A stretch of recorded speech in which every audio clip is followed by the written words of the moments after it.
교회 안에는 믿음이 강한 사람만 있는 게 아니고 또 믿음이 약한 사람도 함께 있습니다. 믿음이 약한 사람이 또 믿음이 더 자라고 성장해서 믿음이 강한 자리까지 또 이르게 됩니다. 그래서 교회 안에서 우리가 신앙생활을 하다 보면 이러한 믿음의 차이로 인해서 여러 생각의 차이가 있고 또 의견의 차이들이 있게 됩니다. 이 편지를 받고 있는 이 로마 교회의 경우에도 이 우상에게 드려진 제물을 먹어도 되는가 하는 그런 문제, 그리고 또 어떤 특별한 날을 더 이렇게 다른 날보다 더 중요하게 여기는 이런 문제, 이런 문제에 있어서 믿음의 차이가 있었고, 그래서 의견의 차이가 생기고 또 생각의 차이가 있고, 그것이 교회의 여러 갈등의 요소가 되기도 했습니다. 이에 사도 바울은 각 사람의 믿음이 정도의 차이가 있을 수는 있지만, 그런데 이들에게 정말 중요한 그런 사실이 있는 것을 말합니다. 이 앞에 이제 14장에서 이들의 여러 차이가 있지만 그러나 이들에게 공통된 것이 있다.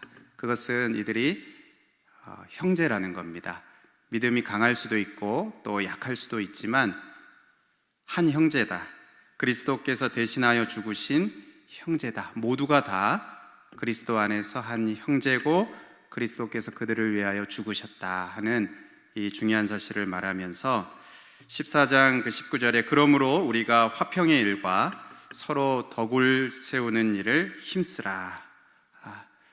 그러니까 내 어떤 생각과 내 의견을 말하는 것에만 이제 힘쓰는 게 아니고 우리가 아주 중요하게 힘써야 하는 것이 있는데, 그것은 서로 화평하는 일, 그리고 덕을 세우는 일이다. 믿음이 강한 자든 믿음이 약한 자든 모두가 함께 힘써야 할 일은 덕을 세우고 또 서로 화평하는 일이다. 그것을 말합니다.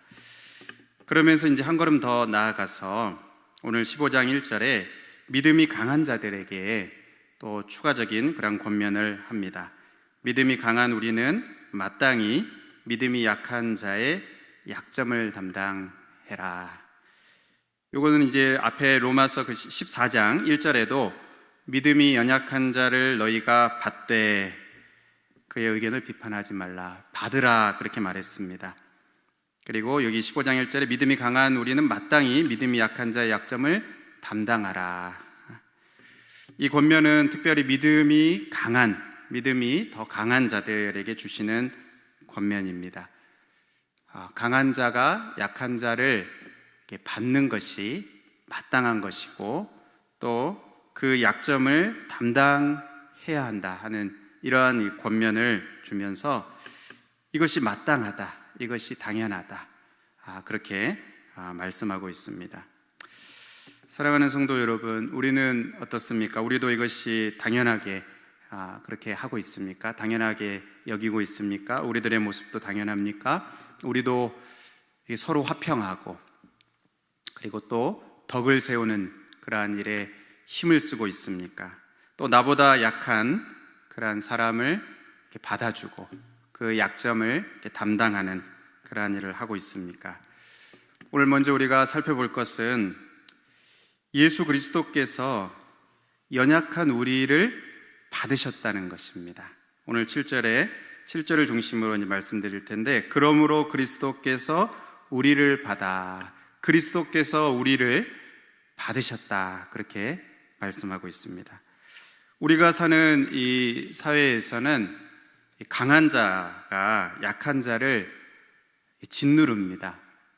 우리가 소위 갑질한다 이제 이렇게 말을 하는데, 그것이 너무나 이렇게 참 많이 이렇게 보여집니다. 강한 자의 이러한 횡포 또는 갑질에 약한 사람들이 눌리게 되는, 당할 수밖에 없는. 그런데 예수님은 연약한 우리들에게 이렇게 소위 갑질하지 않으십니다. 오히려 어떻게 하십니까? 마태복음 8장 17절에 보면 우리의 연약한 것을 친히 담당하시고 병을 짊어지셨도다. 우리의 연약한 것을 친히 담당하셨다. 그냥 담당하시는데 그냥 누구를 또 대신 그것을 담당하게 하는 게 아니고 자신이 친히 우리의 그 연약함을 담당하셨다고 말씀합니다. 또 마태복음 12장 20절에 보면 상한 갈대를 꺾지 아니하며 꺼져가는 등불을 끄지 아니하신다. 우리의 이 부패한 본성, 이 죄악된 이 사회에서는 어떻게 합니까? 이 상한 갈대를 보면 꺾습니다. 꺼져가는 심지를 보면 그냥 꺼버립니다.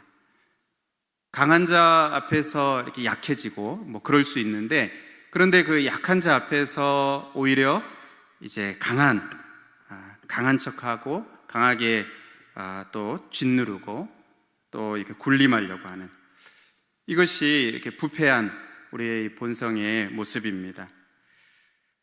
연약한 모습들을 보면 이렇게 선을 긋거나 뭔가 이렇게 내가 피해를 입을까 봐, 내가 뭔가를 이렇게 담당해야 될까 봐 선을 긋거나 아니면 외면하거나 또는 그걸 무시하거나 아니면 그런 것을 조롱하거나 그것을 이렇게 짓누르거나 괴롭히는 이러한 모습들이 이 죄악된 본성 가운데 나오는 모습입니다. 그러나 우리 예수님은 그렇게 하지 않으시고 우리의 연약함을 친히 담당하시고 우리의 그 약한 부분들을 친히 받아주시고 담당하셨다, 그렇게 말씀하고 있습니다. 여기 우리를 받아주셨다 해서 여기 받다라는 이 말의 의미는 영접하다, 또 받아들이다, 뭐 같이 먹다, 이런 뜻입니다. 그러니까 예수님께서 연약한 우리들을 가족같이, 그리고 곁에 있는 이 친구같이 그렇게 여겨주신 것입니다. 가족이 어떻습니까? 이렇게 받아주죠. 연약함이 있지만 그것이 크게 문제가 되지 않습니다. 이렇게 받아주니까. 그리고 또 받아줄 것을 기대할 수 있고, 연약함이 있지만 상관이 없습니다. 문제가 되지 않습니다. 가족이니까요. 그래도 가족이니까 문제가 되지 않습니다. 그러니까 예수님께서는 우리의 그 약함을 모르셔서가 아니고 약함을 다 아시는데 그 약함을 있는 그대로 받아주시고 그것을 인정해 주시고 그것을 불쌍히 여기시고 긍휼히 여기시는, 그리고 오히려 그 약함을 이렇게 품어주는, 그리고 도와주고 세워주고 그것을 이렇게 책임져 주시는 그러한 가족 같은, 정말 친구와 같은 그러한 모습입니다. 연약함에도 불구하고 영접하시고 또 가까이 두시는 이 모습, 예수님께서 우리를 이렇게 받으셨다고 말씀합니다. 우리가 이렇게 이 연약한 누군가를 받아야 되는, 그것을 이렇게 담당하고 받아들이게 될 때 이 받아들이는 사람에게는 무엇인가 자기를 부인해야 되는 일이 생깁니다. 그래서 오늘 1절에도 보면 마땅히 믿음이 약한 자의 약점을 담당하고 자기를 기쁘게 하지 아니할 것이다. 2절에도 우리 각 사람이 이웃을 기쁘게 하되, 또 3절에도 그리스도께서도 자기를 기쁘게 하지 아니하셨다. 그러니까 자기를 기쁘게 하지 않는 겁니다. 연약한 자들을 기쁘게 하는 것. 그러니까 자기의 기쁨은 내려놓고 포기하고 그 연약한 자의 기쁨을 위해서, 이게 이제 결국 자기 부인인데, 이러한 자기 부인이 요구되는데 예수님께서는 연약한 우리들을 받기 위해서, 우리들에게 그렇게 하시기 위해서 예수님은 자기를 부인하시는, 그리스도께서도 자기를 기쁘게 하지 아니하셨다, 그렇게 말씀합니다. 뿐만 아니라 이렇게 하려면 사람들에게 또 욕을 먹기도 하고 비방을 받기도 합니다. 3절에 주를 비방하는 자들의 비방이 내게 미쳤나이다 함과 같으니라. 당시의 바리새인들과 이 서기관들은 자기들의 그 기준에서 이 연약한 자들, 자기 나름대로의 그러한 기준을 가지고 그 기준에 미치지 못하는 사람들을 무시하고 또 멸시하고 외면했습니다. 그런데 예수님은 이제 그러한 사람들의 친구가 되어주셨어요. 그러한 사람들을 받아주셨습니다. 자신들에게 오는 그러한 병자들, 안식일에도 그들을 이렇게 고쳐주시고 또 이 모두가 다 아는 그러한 세리와 죄인들 다 외면하는 그러한 사람들의 친구가 되어 주셨습니다. 그것으로 인해서 욕을 먹으시고 또 비방을 당하시고 안식일에 하지 못할 일을 했다. 또 세리와 죄인들의 친구다. 사람들의 비방을 받았습니다. 먹지 않아도 되는 욕을 먹고 당하지 않아도 되는 그러한 비방을 다 담당하시면서 이 연약한 자들을 받아주시고 또 그들을 이렇게 기쁘게 해주신 것입니다. 심지어 예수님은 이 죄인들의 영원한 기쁨을 위해서, 그냥 일시적인 기쁨이 아니라 영원한 기쁨을 위해서 자신을 십자가에 내어주시는, 자신의 생명을 십자가에 내어주시는 데까지 그렇게 자신의 생명을 십자가에 내어주셨습니다. 바로 이 예수님께서 자기를 기쁘게 하지 않고 또 비방을 당하시면서 자기의 생명을 내어주시면서까지 이러한 예수님께서 우리를 받아주셨습니다. 이전에도 우리를 받아주셨고 여러분 지금도 우리를 받아주고 계시고 그리고 또 앞으로도 영원토록 우리를 받아주시는 것입니다. 히브리서 4장 15절 말씀 우리가 같이 한번 한 목소리로 읽으면 좋겠습니다.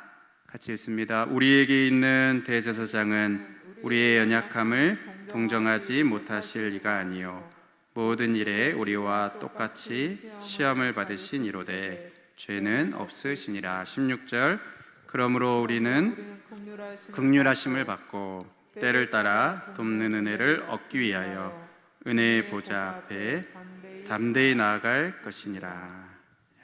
아멘. 하나님은 우리의 연약함을 동정하신다 그렇게 말씀합니다. 우리의 연약함을 외면하지 않으시고 그것을 감당하십니다. 우리의 약점을 자신이 친히 담당하십니다. 우리가 어떤 부분들이 약한지 다 아십니다. 그런데 그것을 긍휼히 여겨주십니다. 불쌍히 여겨주시고 그것을 가지고 나아갈 때 그것을 품어주십니다. 사랑하는 성도 여러분, 우리의 이 약함을 받아주시는 우리 주님께 우리가 이렇게 날마다 우리의 연약한 모습을 가지고 그대로 주님 앞으로 나아갈 수 있기를 바랍니다. 나의 연약함을 보면 볼수록 더 나의 어떤 이 추하고 또 더러운 부족한 모난 심지어 나의 죄악을 깨달으면 깨달을수록 더 우리 예수님께로 나아갈 수 있고 또 나아가야 됩니다. 세상에서는 어떻게 해야 됩니까? 이런 것들은 감춰야 됩니다.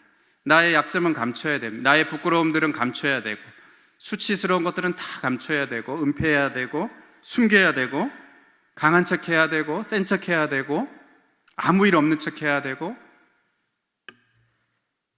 그러나 우리 예수님께는 그럴 필요가 없습니다. 세상에서는 그것을 판단하고 오히려 그것을 짓누르고 오히려 그것 때문에 무시하고 약점이 잡히고 그러니까 그렇게 숨겨야 되고 그래야 되지만 우리 예수님은 그것을 이렇게 받아주십니다. 우리를 이렇게 품어주십니다. 손가락질하고 판단하고 외면하지 않고 우리의 연약한 모습 그대로 받아주시고 자신의 그 품을 내어주십니다. 그냥 내어주는 정도가 아니고 그것을 받아주셔서 그 안에서 우리를 새롭게 하시고 우리의 이 죄를 용서하시고 또 우리의 이 약한 부분들, 부족한 부분들을 채워주시고 오히려 우리를 온전하게 빚어주시고 그렇게 하시기 때문에 우리를 받아주시는 우리 주님께 내 모습 있는 그대로 나아갈 수 있고 또 나아가야 되겠습니다.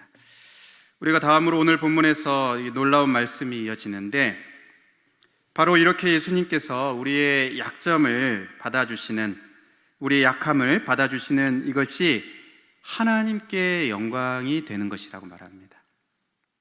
7절에 그러므로 그리스도께서 우리를 받아 하나님께 영광을 돌리신 것 같이 이게 굉장히 놀라운 말씀입니다. 왜냐하면 이 하나님께 영광을 돌리는 것 이것이 우리의 이 평생의 목표입니다. 하나님께 영광을 돌리는 것. 고린도전서 10장 31절에 그런즉 너희가 먹든지 마시든지 무엇을 하든지 다 하나님의 영광을 위하여 하라. 이사야 43장에도 하나님의 백성에 대해서 내가 내 영광을 위하여 창조한 자다 그렇게 말씀하셨습니다. 그러니까 하나님 백성들은 하나님의 영광을 위해서 창조된 자이고 우리가 사는 날 동안에 하나님께 영광을 올려드리는 것이 우리가 하는 모든 삶의 최종 목표입니다. 그게 먹는 거든 마시는 거든 뭐 공부하는 것이든 직장을 가지는 것이든 어떤 모든 일, 그 크고 작은 일들 가운데 그 최종 목표는 하나님께 영광을 올려드리는 것입니다. 그런데 그러니까 이것을 이루면 성공한 겁니다. 다른 사람들이 뭐 우리의 삶을 어떻게 보든지 혹 뭐 부러워할 만한 인생이 아니라 보일지 몰라도 우리가 하나님께 영광 올려드리는 삶을 살면 그것이 성공한 인생입니다. 하나님이 인정하시는 인생입니다. 목표를 달성한 겁니다. 그런데 이 하나님께 영광 올려드리는 이것이 연약한 자를 받는 이것이 하나님께 영광이 돌려진다는 것입니다. 우리는 무엇인가 이렇게 하나님께 영광을 올려드린다고 할 때 뭐 대단한 일들을 해야 한다고 이렇게 생각을 합니다. 그래서 어떤 뭐 성과를 내거나 또 어떤 좋은 뭐 결과를 내거나 뭐 상을 받거나 그러면 이제 방송에서 모든 영광을 하나님께 올려드립니다. 그렇게 말을 합니다. 맞습니다. 무엇인가 좋은 결과를 내고 뭔가 대단한 일을 하게 되었을 때 이것이 하나님께 영광이 되고 하나님께 또 기쁨이 되고 하나님께 영광을 올려드리는 일인 것이 맞습니다. 그러나 그것만 있는 게 아니고 그것도 맞지만 그것만 있는 게 아니고 우리가 바로 내 앞에 있는 내 옆에 있는 나보다 약한 그 사람을 받는 것, 하나님께서 내 옆에 두신 그 약한 사람을 내가 받아주는 것, 그것을 용납하는 것, 그 사람의 약점을 품어주는 것, 이것 또한 하나님께 영광을 올려드리는 일이라는 것입니다. 그러니까 우리가 뭐 대단한 일을 못해도 이 일을 통해서 하나님께 영광을 올려드릴 수 있습니다. 우리가 내 앞에 있는 나보다 약한 사람 받아주고 그 사람의 친구가 되어주고 그 사람의 기쁨을 위해서 뭔가 내가 나 자신을 이렇게 부인하고 내려놓고 그것도 하나님께 큰 영광이 되는 일이라는 것, 굉장히 놀라운 말씀입니다. 이것은 반대로 하면 내가 뭔가 대단한 어떤 일들을 하고 뭐 엄청난 그 성과를 내도 내 옆에 두신 그 연약한 한 사람을 내가 품어주지 못하고 혹 무시하고 내가 이렇게 약점을 감당해 주지 못하고 이러면 그것은 하나님 보시기에 실패한 인생일 수 있다는 것입니다. 마태복음 25장에 보면 예수님께서 영광으로 재림하시게 될 때 영생에 들어갈 의인과 또 영벌에 처하게 될 악인을 이렇게 구분하면서 이 영생에 들어갈 의인들에게 뭐라고 말씀하십니까? 내가 줄일 때 네가 먹을 것을 주었다. 내가 목마를 때 마실 것을 주었다. 내가 나그네 되었을 때 영접해 주었다. 내가 헐벗었을 때 네가 입혀 주었다. 내가 병들었을 때 네가 돌봐 주었고 옥에 갇혔을 때 와서 보았다. 의인들이 말합니다. 우리가 언제 그랬습니까? 너희가 여기에 있는 내 형제 중에 지극히 작은 자 하나에게 한 것, 그것이 곧 나에게 한 것이다. 반대로 영벌에 처한 악인에게도 말씀하십니다. 내가 줄일 때 너 먹을 거 주지 않았고 목마를 때 마실 거 주지 않았고 나그네 되었을 때 영접하지 않았고 많은 기회들을 주었습니다. 헐벗었을 때 옷을 입히지 않았고 병들었을 때 옥에 갇혔을 때 돌보지 않았다. 우리가 언제 그렇게 했습니까? 이 지극히 작은 자 하나에게 하지 아니한 것, 그게 내게 하지 아니한 것이다. 예수님은 이 지극히 작은 자 하나와 자신을 동일시하십니다. 로마서 15장 앞에 14장에서도 이 믿음이 연약한 자들, 그 믿음이 연약한 자들도 그들의 주인이 하나님이시다 그렇게 말씀하세요. 그들이 하나님의 것이다 그렇게 말씀합니다. 14장 15절에 그리스도께서 대신하여 죽으신 형제를 그 음식의 문제로 망하게 하지 말라. 그리스도께서 대신하여 죽으신 그 형제인데 그 음식을 먹고 안 먹고 그 문제로 망하게 해서는 안 된다. 동일시하십니다. 그리스도께서 대신하여 죽으신 그 형제, 무엇입니까? 그 연약한 형제, 그 연약한 형제에게 하는 그것이 바로 그리스도께 하는 것이고, 그에게 하지 않는 그것이 그리스도께 하지 않는 것, 이거 동일시하십니다.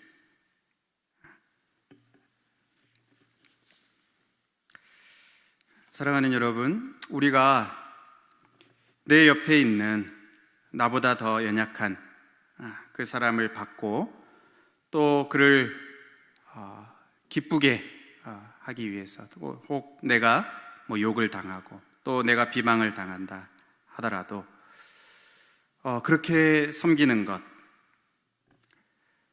그것이 바로 그를 위하여서 대신 죽으신 그리스도, 그 예수 그리스도를 기쁘시게 하는 것이고, 그의 주인이신 하나님께 영광을 돌려드리는 놀라운 일이 된다는 이것을 우리가 잊지 않아야 되겠습니다. 오늘 마지막으로 하시는 말씀은 너희도 서로 받으라 그렇게 말씀합니다. 7절에 그러므로 그리스도께서 우리를 받아 하나님께 영광을 돌리신 것 같이 너희도 서로 받으라. 사랑하는 성도 여러분, 우리는 어떻습니까? 우리도 그리스도처럼 이렇게 서로를 받고 있습니까? 사도 바울은 고린도후서 11장에서 그 고린도 교회 성도들에게 자신을 좀 용납해달라 그렇게 말합니다. 11장 그 1절에 원하건대 너희는 나의 좀 어리석은 것을 용납하라. 청하건대 나를 용납하라. 나를 좀 너희가 용납해 주거라 이렇게 말합니다. 그러면서 굉장히 서운하다는 듯이 또 책망하는 그런 말투로 이 고린도 교회가 마땅히 용납해야 하는 것은 용납하지 않고 절대로 용납하지 말아야 하는 그것은 용납하고 있다고, 이것을 완전히 거꾸로 하고 있다고 말합니다. 절대로 용납해서는 안 되는 그것은 쉽게 용납하고 마땅히 용납해야 되는 바울 자신이나 또 바울이 전한 복음이나 이것은 용납하지 않는, 이 거꾸로 반대로 하고 있다고 말을 합니다. 11장 4절에 만일 누가 가서 우리가 전파하지 아니한 다른 예수를 전파하거나 혹은 너희가 받지 아니한 다른 영을 받게 하거나 혹은 너희가 받지 아니한 다른 복음을 받게 할 때 너희가 잘 용납하는구나. 이거 절대로 용납하면 안 되는 다른 복음을 용납하고 있습니다. 11장 19절에도 너희가 지혜로운 자로서 어리석은 자들을 기쁘게 용납하는구나.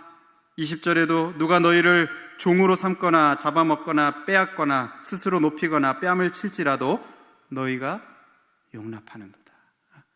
오히려 자신들을 망하게 하고 자신들을 안 좋은 곳으로 이끌어가는 그것은 용납하고 그것은 받아들이고 그것은 너무나 쉽게 수용하고 그것은 이렇게 받으면서 정말 받아야 되는, 그것은 용납하지 않는. 고린도 교회가 이 바울의 연약함을 보고서 판단하고 무시했습니다. 10장 10절에 보면 그들의 말이 그의 편지들은 무게가 있고 힘이 있으나 그의 몸으로 대할 때는 약하고 그 말도 시원하지 않다. 이게 무슨 말입니까?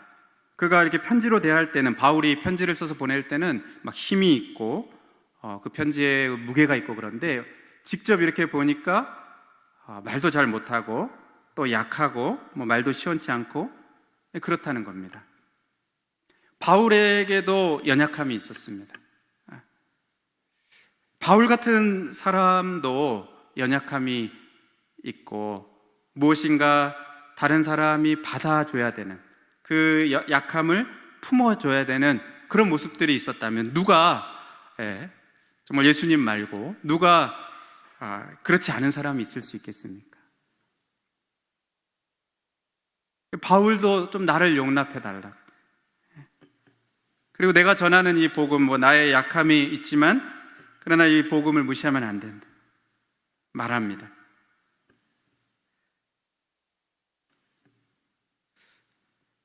그런데 이들이 어떻게 하고 있었습니까? 반대로 하고 있었어요. 절대로 용납하지 말아야 할 그러한 다른 복음 쉽게 용납하고, 그것을 전하는 자들, 그래서 자신들을 멸망으로 이끌어갈 그 다른 복음 전하는 자들도 받아들이고, 그러나 정말 받아야 되는 바울을 이렇게 판단하고 무시하는, 반대로 하고 있는 겁니다. 거꾸로 하고 있는 겁니다. 사랑하는 성도 여러분, 우리는 어떻습니까? 우리는 제대로 하고 있습니까? 아니면 반대로 하고 있습니까? 우리가 물어봐야 됩니다. 너희도 서로 받으라. 오늘 말씀을 정리하겠습니다. 그리스도께서 하신 것처럼 너희도 서로 받으라. 우리가 이 말씀에 순종을 해야 하는데, 이게 그리스도의 명령이, 바울이 또 하나님의 명령이고 또 우리들에게 하시는 말씀이니까, 그리스도께서 또 본을 보이셨으니까 이 말씀에 순종을 해야 하는데, 우리가 교회 안에서 이러한 순종하기 위한 방법은 하나밖에 없습니다. 그리스도께서 나같이 연약한 자를 받아주신 것을 기억하는 것입니다. 그리스도께서 나같이 연약한 자를 받아주시고 또 용납하시고 품어주시고 하신 것, 이것을 기억하고 감사하는 것, 이게 아주 좋은 방법입니다. 유일한 방법입니다. 그냥 이전에 나를 받아주셨다 이 정도가 아니고, 바로 지금 우리가 이 순간에 계속해서 그리스도께서 나를 받아주고 계신 것, 여전히 많은 연약함이 있고 부족함이 있는데도 또 받아주시고 또 받아주시는 것, 이것을 오늘 바로 우리가 생생하게 경험하고 있는, 이것이 우리가 나보다 연약한 사람들을 우리가 용납할 수 있는 방법입니다. 우리가 그러기 위해서는 그리스도께 나아가야 되겠죠. 우리의 있는 모습 그대로, 우리의 연약한 모습들 가지고 우리 그리스도께로 나아가는 것입니다. 또 나아가고, 내가 부족하지만 또 그리스도께서 나를 받아주시고, 내가 이러한 연약함들이 있지만 또 나를 품어주시고, 나를 또 세워주시고, 나를 긍휼히 여겨주시고, 나를 불쌍히 여겨주시는, 이것을 우리가 경험하고 있을 때, 생생하게 지금 경험하고 있을 때, 그 은혜를 누리고 있을 때, 우리도 나보다 연약한 우리 주위의 사람들, 우리 형제들, 작은 자들, 이들을 정말 마땅히 받아야 돼. 마땅히 받아야 하는 것을 우리가 깨닫게 되고, 그래서 서로를 받을 수 있는 그러한 힘을 얻게 될 것입니다. 우리가 이러한 그리스도께서 우리를 받아주심을 날마다 경험하면서 우리도 다른 사람을 받을 수 있는 그러한 힘을 얻고 그렇게 살아가는 저와 여러분 되시기를 간절히 소원합니다.